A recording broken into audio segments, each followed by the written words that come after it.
You need groceries. The nearest full-service supermarket is 45 minutes away by bus. 2 buses, actually. You'd have to transfer downtown, wait 15 minutes, then take another bus out to the suburbs where the Walmart is. That's an hour-and-a-half round trip, plus shopping time, plus you can only buy what you can carry on 2 buses, so you don't do that. Instead, you walk 10 minutes to the corner store. It's the only place to buy food within walking distance. You need milk, bread, eggs, some vegetables, maybe some meat. The milk is $5 for a half gallon. At Walmart, it's $3.50 for a full gallon. You're paying more per ounce and getting less. The bread is $4. At Walmart, $2.50. The eggs are $6 a dozen. At Walmart, $3.50. They don't have fresh vegetables. They have some wilted lettuce for $4 and some bruised apples for $6 a bag. No fresh meat, just processed options. Hot dogs, lunch meat, all heavily preserved and expensive. You spend $30 and get maybe 3 days of food for yourself. At Walmart, $30 would get you a week of groceries, fresher, healthier, more variety. But you can't get to Walmart, so you pay more for less at the corner store. Every week, every month, every year. If you've ever lived in a neighborhood where the only food options are corner stores, gas stations, and dollar stores, if you've ever wondered why there's no grocery store in your neighborhood when there are 3 in the wealthy area across town, if you've ever felt trapped paying more for worse food because you have no other choice, this video is for you. Because food deserts aren't accidents. They're not natural market outcomes. They're profitable. Someone is making money from the fact that you can't access affordable, healthy food. Today we're going to break down exactly how food deserts work, who profits from them, why they exist, and what it would take to change them. Let me tell you what this feels like, because if you live in a food desert, you know this struggle intimately. It's not just about inconvenience. It's about your health, your budget, your dignity. You're working full-time. You have 2 kids. You need to feed them. You get off work at 6. You're exhausted. You need to make dinner. You could take 2 hours to bus to the grocery store, shop, bus back with heavy bags and 2 kids in tow. Or you can stop at the corner store on the way home, spend more money, get worse food, but be home in 20 minutes. You make the practical choice. You stop at the corner store. You buy what they have. It's overpriced and overprocessed, but it's what's available. Your kids eat hot dogs and chips and soda because that's what the store sells. You know, it's not healthy. You're not stupid. You know fresh vegetables and whole grains and lean protein would be better. But the corner store doesn't stock those things, and even if they did, they'd be twice the price and half the quality. So you buy what you can afford and what's accessible. And you feel guilty. You feel like you're failing your kids. But you're not failing. The system is failing you. Here's what makes it worse. You watch TV. You see cooking shows with fresh ingredients. You see health campaigns about eating better. You see ads for organic produce and whole foods. And you think, that's not for me. That's for people with money. People with cars. People who live near Whole Foods. You're eating dollar menu fast food and corner store hot dogs. And society is telling you it's your fault you're unhealthy. It's your fault you're overweight. It's your fault your kids have diabetes. Just eat better. Just shop smarter. Just cook at home. But they don't tell you where you're supposed to shop when there's no grocery store in your neighborhood. They don't tell you how you're supposed to cook fresh food when you're working 2 jobs and have no time. They don't tell you how you're supposed to afford organic vegetables when they cost 3 times what you pay for instant noodles. The advice is useless. It's designed for people who already have access. And you don't. And then there's the time cost. Let's say you do decide to make the trip to Walmart once a week. You're spending 3 hours round trip. That's 12 hours per month. 144 hours per year. That's 18 full workdays just to access affordable food. If your time is worth minimum wage, that's over $2,000 in lost time per year. Or if you're hourly and those hours could be working, you're literally losing income to access food. The wealthy person in the suburbs drives 5 minutes to the grocery store. They spend 10 minutes shopping. 15 minutes total. You spend 3 hours. They get their time back to work, to rest, to be with family. You lose your time to the food access gap. Time is money, and the food desert is stealing both from you. Let me show you the math, because once you see the numbers, you'll understand why this is a wealth transfer mechanism. Let's compare two families. Family A lives in a suburb with 3 grocery stores within 10 minutes. Family B lives in a food desert with no grocery stores, only corner stores and dollar stores. Both families have the same income, $40,000 per year. Family A shops at a regular grocery store. Their monthly grocery bill for a family of 4 is about $500 for healthy, varied food. Vegetables, fruits, proteins, whole grains, dairy. Family B shops at corner stores and dollar stores because that's what's available. For the same amount of food, they pay $700 per month because prices are 30 to 40% higher at these stores. That's an extra $200 per month. $2,400 per year. Over 10 years, that's $24,000. That's more than half a year's income over a decade, just in extra food costs because of where they live. But it gets worse because the food Family B is buying isn't the same quality. It's more processed, less fresh, higher in sodium and sugar, lower in nutrients. This leads to health problems. Obesity, diabetes, heart disease, hypertension. These conditions are much more common in food deserts. The medical costs are significant. Let's say Family B spends an extra $3,000 per year on medical expenses related to diet-related diseases that Family A doesn't have. That's another $30,000 over 10 years. Now we're at $54,000 in extra costs over 10 years just from living in a food desert. Family B is paying $54,000 more than Family A for worse food and worse health outcomes. That's the poverty tax. That's the geography of poverty. Where you live determines what you pay and whether you're healthy. And it's not random, it's designed. Now let's look at who profits from this system. The corner store owner is making money, sure. They're charging high prices because they can. You're a captive customer. You have no alternatives. They have a local monopoly on food access. But the real profit isn't with the small corner store owner. The real profit is with the companies that supply those stores, and the companies that have deliberately chosen not to serve your neighborhood. Dollar stores like Dollar General and Family Dollar have exploded in poor neighborhoods. They stock processed, packaged food at higher per-unit prices than grocery stores. A can of beans at Dollar General costs $1. At Walmart, it's 70 cents. You're paying 43% more per can. Multiply that across everything you buy. Dollar stores are massively profitable. They have lower operating costs than grocery stores. Smaller stores, fewer employees, no fresh food that spoils, just shelf-stable processed goods. And they saturate poor neighborhoods because they know you have no alternative. They're not serving you, they're exploiting you. Then there are the big grocery chains that have explicitly decided not to operate in poor neighborhoods. Whole Foods, Trader Joe's, even regular chains like Kroger or Safeway, they do market analysis. They look at income levels, demographics, car ownership rates, spending patterns. They decide where to build stores based on profitability. Poor neighborhoods are less profitable. Why? Lower income means less spending per customer. Higher theft rates mean higher security costs. Perceived safety concerns mean higher insurance. Lower car ownership means smaller basket sizes because people can only carry so much. All of these factors make poor neighborhoods less attractive to grocery chains. So they don't build there. They build in suburbs and wealthy urban areas where people have cars, higher incomes, and spend more per trip. This is a rational business decision for them, but it creates food deserts for you. And here's the perverse part.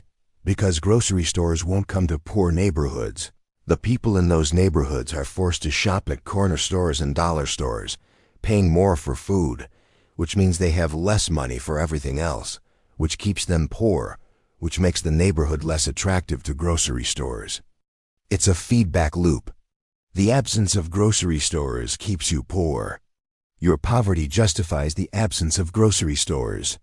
And the companies filling the gap, the dollar stores and corner stores, profit from your captivity. They make money precisely because you have no choice. There's also the fast food angle. Poor neighborhoods have way more fast food restaurants per capita than wealthy neighborhoods. McDonald's, Burger King, Taco Bell, fried chicken spots, they cluster in food desserts. Why? Because people need to eat, and if there's no grocery store and the corner store is expensive, fast food becomes the option. A $1 menu burger is cheaper and faster than buying ingredients at a corner store to cook. The fast food companies know this. They target poor neighborhoods. They profit from the food desert. And the health consequences, the obesity, the diabetes, the heart disease, that's externalized. The fast food company makes the profit. You pay the medical costs. Society pays the public health costs. But McDonald's balance sheet looks great. Here's the economic concept: market failure and externalized costs. A market failure is when the free market doesn't produce an optimal outcome. In theory, if people need groceries, a grocery store should open to meet that need. Supply and demand. But in practice, grocery stores require a certain level of profitability to operate. If a neighborhood can't generate enough profit, grocery stores won't open, even though the need exists. That's a market failure. The market is not meeting a basic need. And when that happens, bad actors fill the void.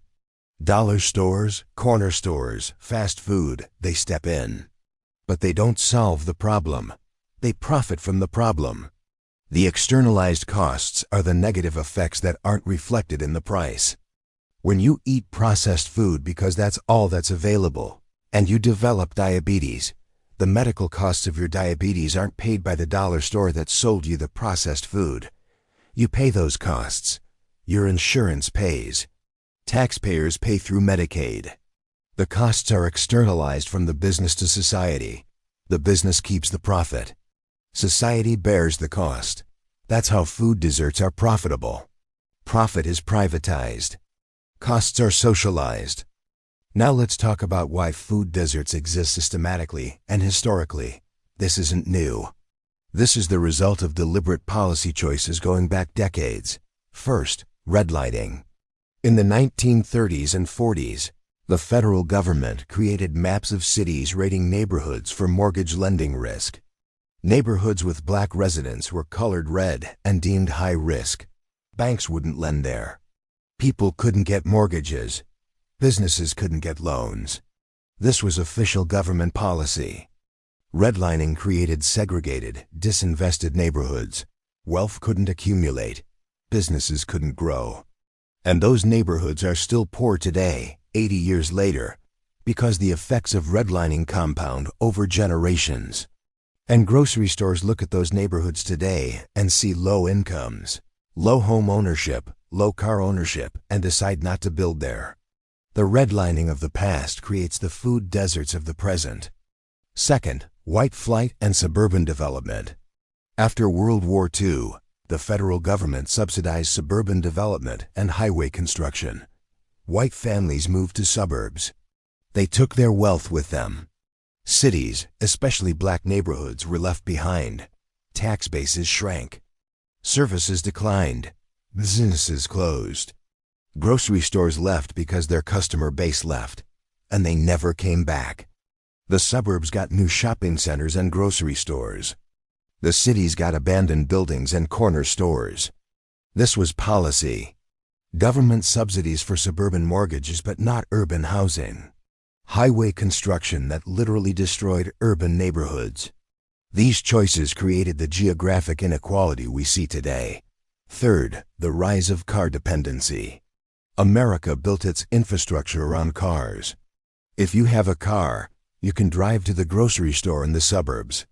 If you don't, you're stuck with whatever is in walking distance or on the bus route. Poor people are less likely to own cars.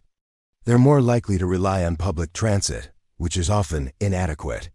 So they're trapped in neighborhoods without grocery stores, unable to access the stores that do exist. This is a policy choice. We could have invested in public transit, in walkable neighborhoods, in local retail. We chose cars in suburbs instead, and that choice created food deserts. Fourth, zoning and land use. Cities use zoning laws to determine what can be built where. Some neighborhoods are zoned for residential only, some for commercial, some for industrial. Poor neighborhoods often have weird zoning that discourages grocery stores. Or they have zoning that allows liquor stores and fast food, but makes it hard to build a supermarket. Meanwhile, suburbs have zoning that accommodates big box stores and shopping centers. This isn't accidental. Zoning reflects power. Wealthy neighborhoods have political power to shape zoning in their favor. Poor neighborhoods don't, so they get the zoning that serves everyone else's interests, not theirs. Fifth, the consolidation of the grocery industry. There used to be lots of small, independent grocery stores in every neighborhood. Over the past 50 years, the industry consolidated.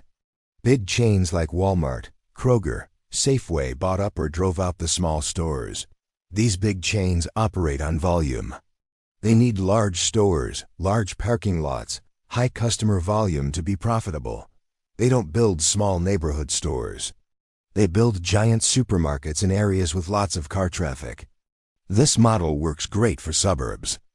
It's a disaster for dense, poor, urban neighborhoods where people walk or take transit. The consolidation killed the small neighborhood grocers and replaced them with nothing, because the big chains won't build there. Sixth, the dollar store invasion. Dollar stores have a deliberate strategy. They identify areas that grocery stores have abandoned or never served. They build there. They saturate the market with multiple stores to create convenience.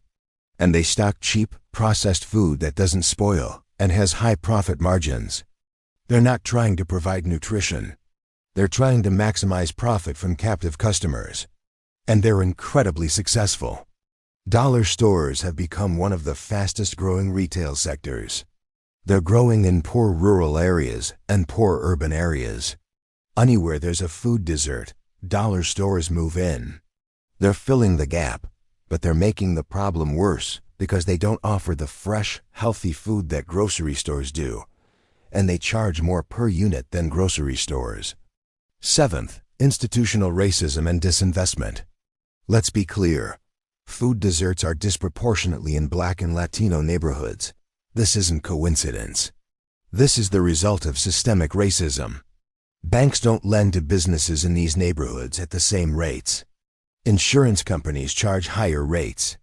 Grocery chains perceive these neighborhoods as risky or unprofitable even when the data doesn't support that. There's a racism premium. Businesses assume Black neighborhoods are dangerous, poor, not worth investing in, even when median incomes are similar to white neighborhoods. Studies have shown that predominantly Black neighborhoods have fewer grocery stores than predominantly white neighborhoods of the same income level. That's not economics. That's racism. There's also the political powerlessness. Poor neighborhoods have less political power to attract investment or demand services. Wealthy neighborhoods have political clout. They can demand that the city attract a Whole Foods or a farmer's market. They can lobby for zoning changes, for infrastructure, for whatever they want. Poor neighborhoods can't. Their city council representatives are often underfunded and overwhelmed. Their residents are busy working multiple jobs and don't have time to go to city council meetings and lobby for a grocery store. So the city doesn't prioritize it. The grocery chains don't see demand from the city and nothing happens. The neighborhood stays a food desert. Then there's the perception problem. Grocery chains think poor neighborhoods won't support a store. They think people won't shop there. Theft will be high, profit will be low. But when grocery stores do open in food deserts, they're often wildly successful. People want fresh food. They want affordable prices. They'll shop at a real grocery store if one exists. There are examples of grocery stores opening in food deserts and doing great business. But the perception persists, and most chains won't take the risk. And even when they do open, they often pay workers less, stock lower quality products, and charge higher prices than their suburban locations. Because they can. Because you have no alternative. The health consequences are devastating. Food deserts correlate strongly with obesity, diabetes, heart disease, stroke, and diet-related cancers. People in food deserts have higher rates of all these conditions. And these conditions are expensive. Medical bills, lost work, disability, early death.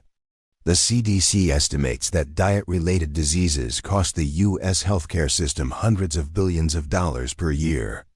Much of that is concentrated in communities with poor food access. You're not just paying more for food. You're paying with your health.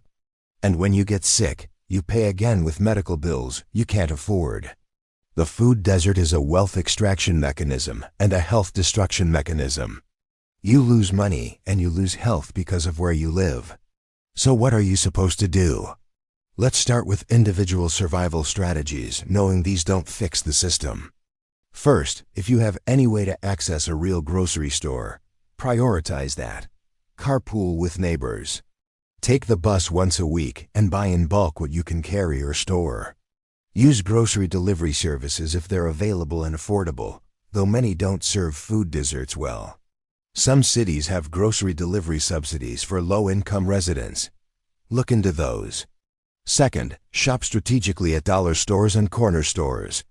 Buy shelf-stable basics in bulk when possible. Rice, beans, canned vegetables, pasta. These are cheaper per serving than processed snacks.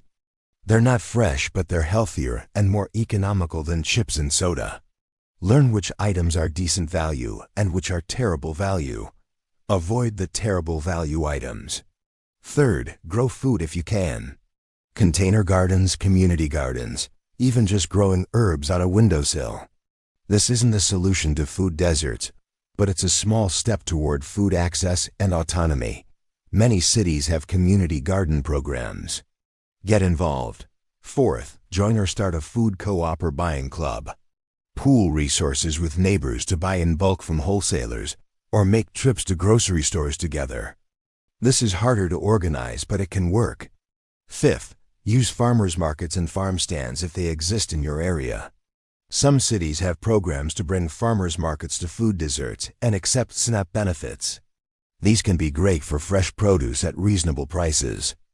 Sixth, preserve food when you can access fresh food.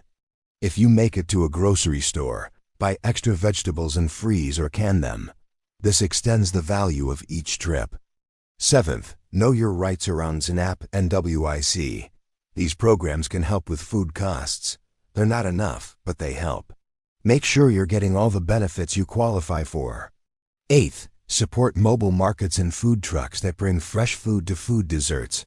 Some organizations run these. Patronize them. Advocate for more. Ninth, cook at home when you can, even with limited ingredients. Cooking from basic ingredients is almost always cheaper and healthier than buying processed or fast food. Learn simple, cheap, healthy recipes. There are resources for this. 10th, teach your kids about food and nutrition so they understand why you're making the choices you're making and can make better choices for themselves as they grow up. But here's the reality. Individual actions can't solve a systemic problem. Food deserts exist because of policy choices and market failures. Fixing them requires changing policy and changing markets. First, incentivize grocery stores to build in food deserts. Tax breaks, grants, low-interest loans, zoning assistance. Make it financially attractive for grocery stores to serve poor neighborhoods. Some cities and states have programs like this. They work. We need more of them and bigger ones. Second, regulate dollar stores. Limit how many can open in a given area. Require them to stock fresh food. Tax them on the externalities they create. Make it less profitable to exploit food deserts. Third, invest in public transit so people can access grocery stores outside their immediate neighborhood. Better buses, more routes, more frequency. If you can easily get to a grocery store by transit, the food desert is less severe. Fourth, support local, independent grocery stores and corner stores that want to stock fresh food. Help them access suppliers. Help them finance refrigeration and infrastructure. Many corner store owners would love to stock fresh food, but the logistics are hard. Programs that help them do this can turn corner stores into fresh food providers. Fifth, bring back small format grocery stores in neighborhoods. Not everything has to be a giant supermarket. Small stores can serve neighborhoods if they're supported properly. Sixth, support urban farms and community-supported agriculture. Grow food in the neighborhoods that need it. Employ local people. Sell or give away the food locally. This builds food sovereignty and community wealth. Seventh, use eminent domain and public investment to build public grocery stores and food deserts. If the market won't serve a neighborhood, the public sector can. Public grocery stores exist in some places. They work, they serve communities. They're not for profit, so they can operate on thinner margins than private chains. Eighth, enforce anti-discrimination laws. If grocery chains are avoiding black neighborhoods because of racism, that's illegal. Investigate and prosecute. Ninth, change zoning to encourage small retail and fresh food vendors in all neighborhoods. Make it easy to open a grocery store, a produce stand, a bakery. Remove barriers. 10th, address the root causes. Raise wages so people in poor neighborhoods have more money to spend, making those neighborhoods more attractive to grocery stores. Invest in affordable housing so neighborhoods don't gentrify when grocery stores do arrive, pushing out the people who needed the store. Build wealth in poor communities through job programs, education, homeownership support. The more wealth a neighborhood has, the more likely grocery stores will serve it. Break the cycle of poverty that creates food deserts in the first place. Here's the truth. Food deserts are profitable because companies make money from your captivity. You can't access affordable, healthy food. You're forced to shop at expensive stores with limited, unhealthy options. The stores profit. The fast food chains profit. The dollar stores profit. You pay more, eat worse, get sicker, and stay poor. And this isn't natural. It's not market forces. It's the result of decades of racist policy, disinvestment, and corporate strategy. Redlining created segregated poor neighborhoods. Suburban subsidies pulled wealth out. Grocery industry consolidation killed local stores. Dollar stores filled the gap to profit from captivity, and you're paying the price. $2,000 to $5,000 more per year on food. Tens of thousands in medical costs. Hundreds of hours of lost time. All because of where you live. And where you live wasn't your choice. It's where you can afford. It's where your family has been for generations because of housing discrimination. It's where you're trapped. You deserve access to affordable, healthy food. You deserve grocery stores in your neighborhood. You deserve not to pay a poverty tax on food because companies decided your neighborhood isn't profitable enough to serve. You deserve not to get diabetes because the only food available is processed junk. None of this is your fault. The corner store isn't charging you more because you're bad with money. They're charging you more because you have no alternative. The dollar store isn't selling you processed food because that's what you choose. They're selling it because that's all they stock and you have nowhere else to go.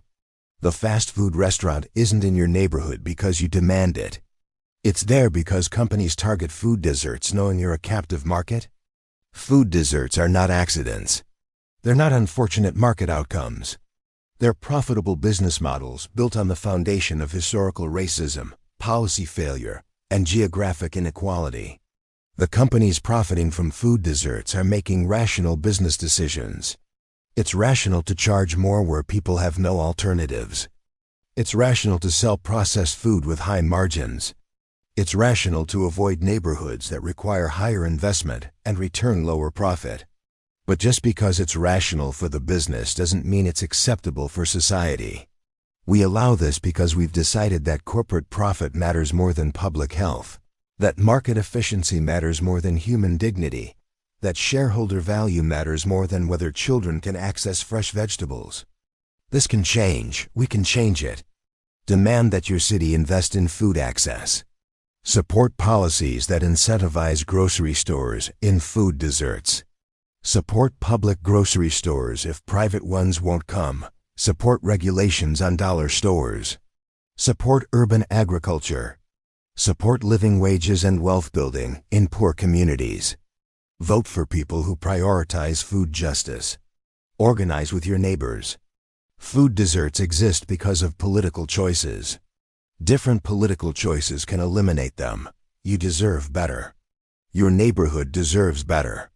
And the only way to get it is to demand it, to organize for it, to fight for it. Because the companies profiting from food deserts won't change on their own. They're making too much money from your captivity. Change requires power. Build it. Use it. Your health and your wallet depend on it.